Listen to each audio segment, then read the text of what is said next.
Alright guys, welcome back to another Raid Challenge video. This is Ali Plays. And today we're going to be doing the Fire Knight series. So we're going to be doing the heal reduction roll.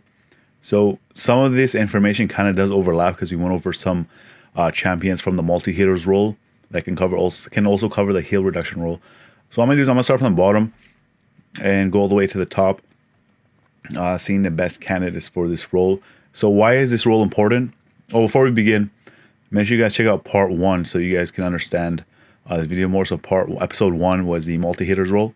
Make sure you guys check this out for watching this video. So the purpose of this roll is to apply heal reduction on the Fire Knight, and that is very important because the Fire Knight AoEs and then he recovers his health. So the battle's going to be going on way too long if you're not unable to land heal reduction. So while we're here, we're going to talk about the first champion, and it's all rares. So this is all rares, by the way. First champion we're going to talk about is Gator. So Gator's not really that good, but he can actually play this role, but not very well. So he has a heal reduction on his basic attack, so that is good.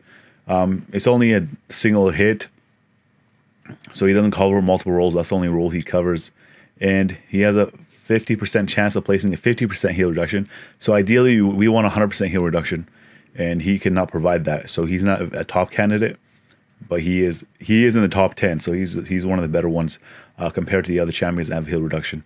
But again, this is only 50%. I think he's the only one on this list, and one other one that have 50% heal reduction.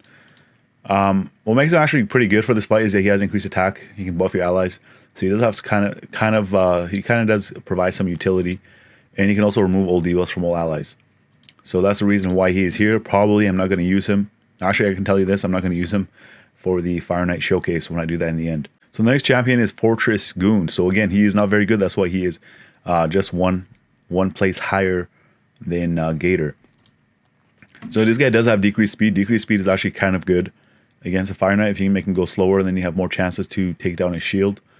And he has an AoE that has 50% heal reduction. So this is actually the third champion that has heal reduction. I have another one that has a 50% heal reduction. So he has an AoE that has heal reduction. It's only 50% chance. That's why he's pretty low on this list. Why I put him here is because he actually does have utility. He can heal all allies by 10% of their HP, and also places the increased defense buff on all allies for 2 turns. So that is pretty good, and that's why he is on this list. And I won't even use him for this role, but if that's the only champion you have, then you can go ahead and use him, or you can wait to pull a better champion. So Twin Claw Disciple is also on this list. So what's cool about him is that he actually does have 100% heal reduction. But it's a pretty low chance. 35% when you max it out is going to be 45% chance to place that heal reduction. And the reason why that's not good is because he only has a single hit. But if that's all you have, then he is a good choice because it's 100% heal reduction. And he doesn't really provide much else. He does have a weekend that can help you out a bit. And yeah, this won't help you out at all. And yeah, he is pretty low on this list. I actually would say he is lower. He would be lower than Gator and Fortress Goon because they actually provide other things that you need for the Fire Knight fight, but he does have 100% heal reduction. That's the reason why I put him ahead. So now we're going to talk about Paragon. So Paragon, a lot of people know him because he is one of those champions that you don't work on, but you just throw him into fights and he plays his unkillable on himself, and then he basically stays alive for a long time, also in Faction Wars. That ability might actually come in handy in Fire Knight if you're manualing it, but if you're autoing it, it's not that good. So what makes him good for this fight, he actually does have decreased turn meter by 10%, so he has turn meter manipulation. It's not that much, but that actually might help you out a little bit. And he also has heal reduction, so he has a triple hit that has heal reduction. So he has a 50% chance of placing 100% heal reduction and a decreased attack debuff for 2 turns. So that is very good. So these 2 abilities are very good for this fight and this one.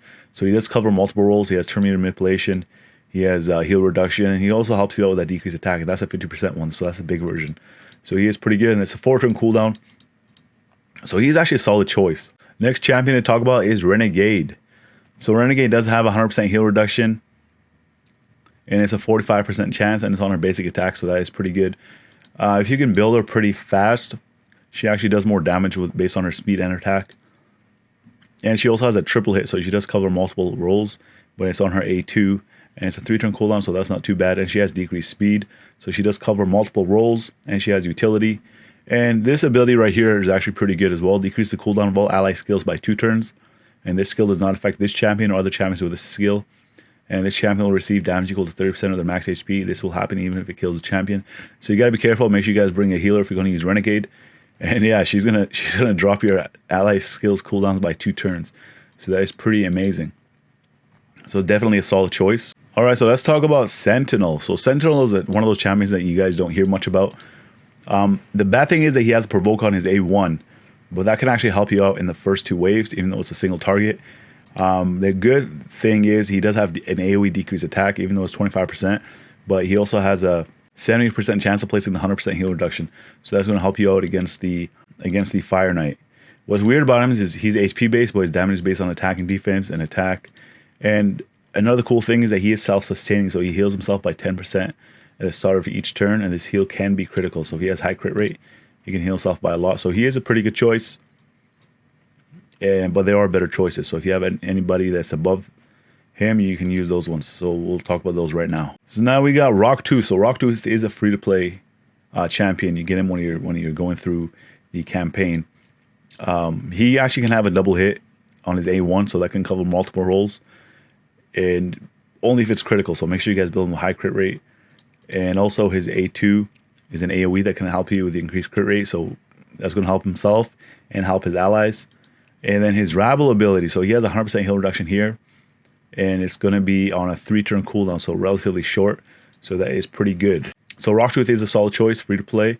So now we got Crimson Slayer. So Crimson Slayer is pretty high on this list because she does almost every single role that you need. The only issue is that her heal reduction is only 50%. So if you're going to use her, make sure you guys bring somebody else that has 100% heal reduction. I mean, it is doable with 50% heal reduction, but 100% one is much better, so he doesn't recover any health. What's good about her, as I already talked about this in the first video, she does have decreased turn meter, and she fills her own turn meter by the amount that she takes away from the enemy. And she also has a triple hit that can place sleep, so she can, in the first 2 waves, she can put some targets to sleep. And then that triple hit will always land on the Fire Knight, so she is very good. So again, she has multi-hitter, she has turn meter manipulation, and she also has heal reduction, so she is very good for this fight. Most likely I will use her when I do the showcase. So the next champion is Bone Knight. So Bone Knight is like amazing for Fire Knight. If you look at his basic attack, he has a double hit that can also place weaken, so that can help you do more damage. Why I put him on here is because he does have 100% heal reduction, and it's a 100% chance if you max it on a 2-turn cooldown, so that is amazing. And also he can help with AoE damage as well as placing increased crit rate on your allies for 2 turns. So he's a very, very good choice. I would actually go with him if you don't have any of the champions that are ahead of him. So the champion ahead of him will be Cold Heart. So it's pretty obvious. Cold Heart is hard to get though. So if you don't have Cold Heart, you actually do have those other champions. But she will make your life much easier. She covers multiple roles. She has a quadruple hit on her A1 that can also place 100% heal reduction. Is that right? That right there just wrecks Fire Knight. She has an AoE that can help the first 2 waves. And she also has the infamous Heart Seeker. Attacks one enemy, decrease the target's turn meter by 100%, and she has a 30% chance of inflicting a critical hit, so you can build with less crit rate and a damage based on enemy max HP. So this is going to help wipe the Fire Knight. So with these characters, if you guys want to use them in stage 20, you can use them in any stage, obviously. But if you want to use them in stage 20, make sure you guys have their abilities maxed out. And yeah, so that about covers the heal reduction role. And again, as I said before, make sure you guys get champions that can cover multiple roles. And yeah, that's the way to beat the Fire Knight. So that is episode 2 of the Fire Knight series. Episode 3. For episode 3, we're actually going to go over the turn meter reduction role. So I want to be going over rare champions, but I'm going to tell you right now that for turn meter reduction, you can also use Rosin. He is technically free to play. He is a legendary. So yeah, he also has a triple hit. So he's a very, very good choice to use if you're going to run a free-to-play Fire Knight 20 team. But we're going to be talking about old rares in the next video as well. So if you guys found this video helpful or entertaining in any way, make sure you guys drop a like. If you guys are new to the channel and you'd like to see it, then consider subscribing. And as always, I want to thank you guys for watching. I'll see you guys in the next video. I'm Tyrone. I need everybody to subscribe to the homie Ali Al Plays. And that's non-negotiable either.